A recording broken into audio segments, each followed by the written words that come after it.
But the real game, the real goal was to go ahead and get better information about XCP.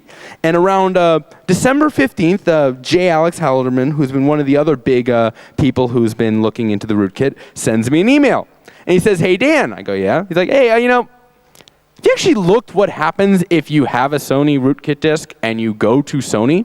I'm like, "No, I've been trying to avoid any of that. And anyway, they took it off the shelf." He's like, "Well, when you go and get it, it sends you back a redirect to xcpimages.sonybmg.com. Oh. So I went ahead and 10 minutes later started sweeps on XCP images.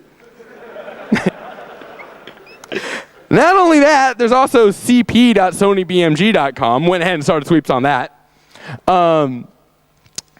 Hey, look at this. I went ahead and, they're actually all tied to this UID field over at the top. That's a monotonically increasing number that seems to be kind of small. So I did about 2,000 wgets and got all the possible names. And what did I find? I found, hey, look, 52 IDs. Go to XCP Images. What does Sony say? 52 disks have the XCP software. Sweet. 85 IDs had cp.sonybmg.com/XCP. I have no explanation for that. So what did I find from this data? Well, 362,000 name servers reporting XCP images. The name that is theoretically a perfect map to anything with XCP. Excellent, that's within an order of magnitude. 424,000 going to cp.sonybmg.com. Now this is actually kind of interesting. It took me like 5 or 6 days to go ahead and find enough servers to find 362,000 servers reporting XCP images. Okay. I had almost all 424,000 servers for cp.sonybmg.com. I had that in the first day. The really nice thing, by the way, of doing full packet logs is I have like a year's worth of data analysis that I can do on this stuff. So, and that end, anyone wants to doubt me? Here's some data. So what's the conclusion here? So upon further extensive data collection, because, seriously, I wanted to know if I was wrong. It'd be like a Christmas present. Hey, guess what? The internet is safer than you thought. Excellent. Every available sign of data, the rescan, the reanalysis, the improved metrics, all go ahead and point at the direction of A, yes, this is a worm scale infection with hundreds of thousands to millions of infected nodes, and B, and most mysteriously, this is absolutely an international infection. And I am going to talk about the banner ad for a second, because that's actually important. So let's look at what the country data is on this. We've got 142,000 infected or reporting nodes in Japan that report on this stuff. We've got 100,000 in the US. We have 70,000 in Europe. There's actually 4 name servers here in Berlin that actually reported back to me and said, oh yeah, someone from here went ahead and had the XCP software. This is with completely new data, completely new scans. I have no idea. Now, it's important to see the banner ad because the banner ad is actually excellent. When you put in an XCP disk, it goes ahead and tells you, yeah, sorry, we tried to hack your machine. It was there, it was possible. Ethics are for other people. And so, not all the things that went ahead, in fact, hopefully, a good portion of those that are now reporting XCP images actually went ahead and ran the uninstaller. Only Sony knows, but they're certainly not talking. What the conclusion was always trying to get back to is saying, is this something that's at the scale of 1,000 to 10,000 hosts, or is it at the scale of the hundreds of thousands to millions? And, the fact that to this day, this long after things have been taken off the shelf, after uninstallers have been put on, after all this is going on, that we're still seeing, this much traffic says absolutely. This is a worldwide issue. We need to treat it like we treat any worm and do, ask our antivirus vendor why they're not fixing the problem.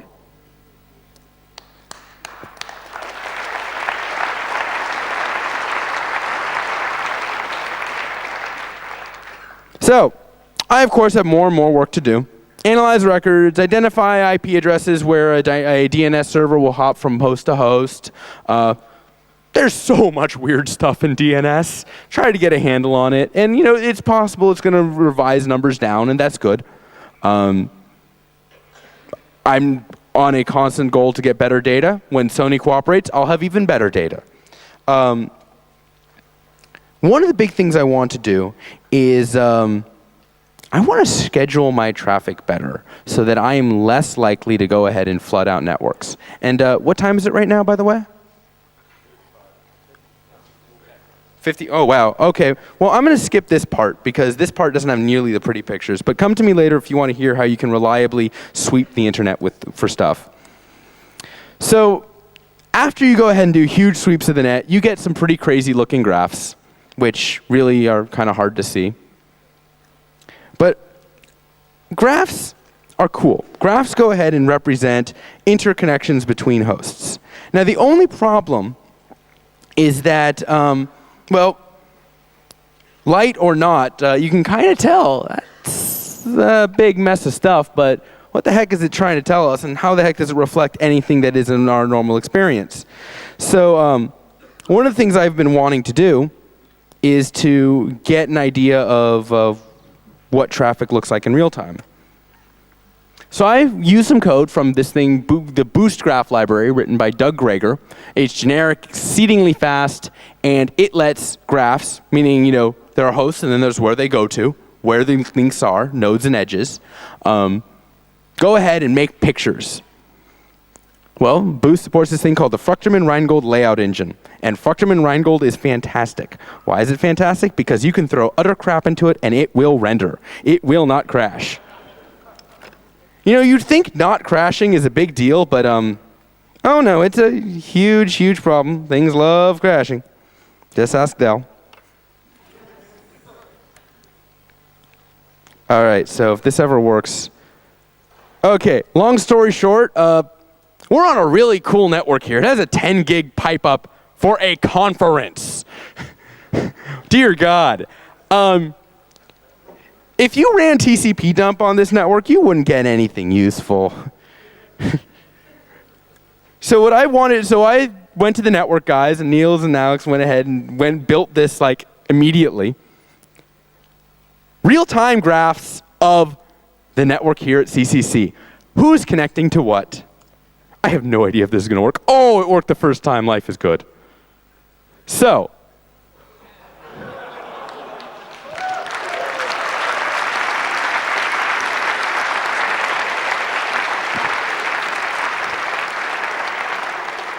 now, for whatever reason, I'm actually not getting that much traffic from, this is real traffic. This is live. I mean, oh, wait. Oh, sweet.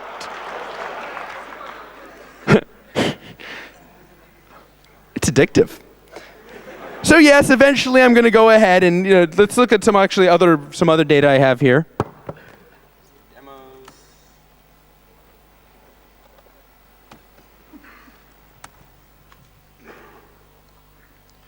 So this is off a backbone. Actually, earlier today, this is exactly what the CCC network looked like, right? I mean, just huge amounts of these little clusters linking to each other. The input is so trivial, but I'll show it to you in a sec. We can actually put things in 3D.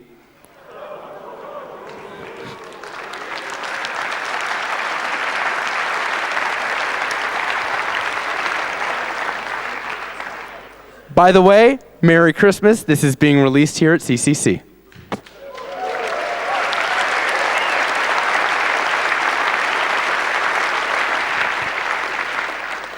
So, all right. Got to reserve what little power that thing has left. Oh, I'm going to have a fun call with Dell later today. I can't wait. So, static images. God, oh well. So, this is available. This is free. This is BSD licensed. Do whatever you want with it. And the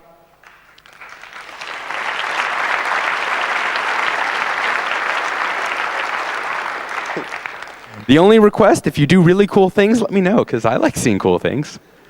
Now, the input is kind of hard. You might have a difficult time working with it. You have a text file.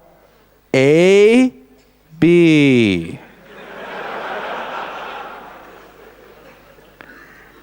Yeah, you just basically stream text descriptions into it, and it figures out the rest. It'll go ahead and, oh, I've never seen that node before. Let's go ahead and make a new one. It just does it. I build this thing so I can SSH into remote hosts, run TCP dump, run it through a stupid little cut, and pipe straight in. It is a streaming graph visualizer. It is built to not suck.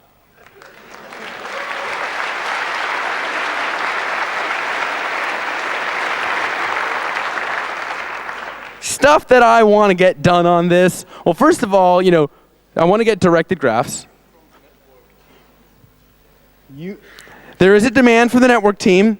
Apparently, you guys are slacking. They went ahead and they brought you a 10 gig pipe.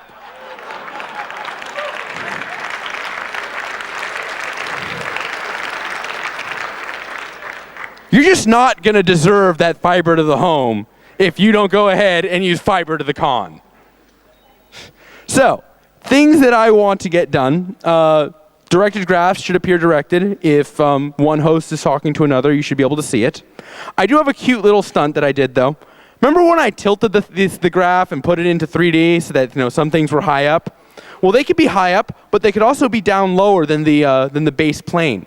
The idea is that the number of hops that something's going out to determined how high it was, and the number of things that was coming into a host was how low it was. So that's not commutative. If you have way more things coming in than going out, it's going to be below. Way more things coming out than going in, it's going to be high. So that was one way that I got some way to render that piece of information. But it really should be possible to see what direction links are going in. I really should be able to do comparisons very easily, be able to say, well, here's a graph for all the BitTorrent traffic versus the port 80 traffic. I want to go ahead and have active highlighting really badly. I want to be able to move my mouse over a region and have it go from just, hey, that's a pretty picture, to, here's all the information on this cluster you've highlighted. Sweet. So there's a bunch of work that's going on here. I would very much like to work with people on this, especially demo scene people. Demo scene people see my poor OpenGL. Incidentally, the demo scene is awesome.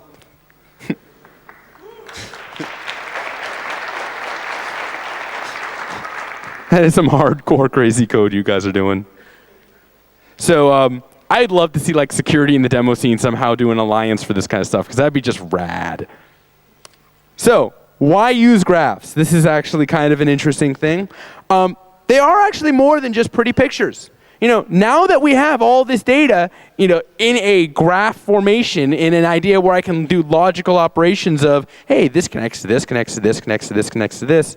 Remember I was talking about how it would be really nice to be able to schedule my scans so I don't take down networks by flooding too much traffic through them?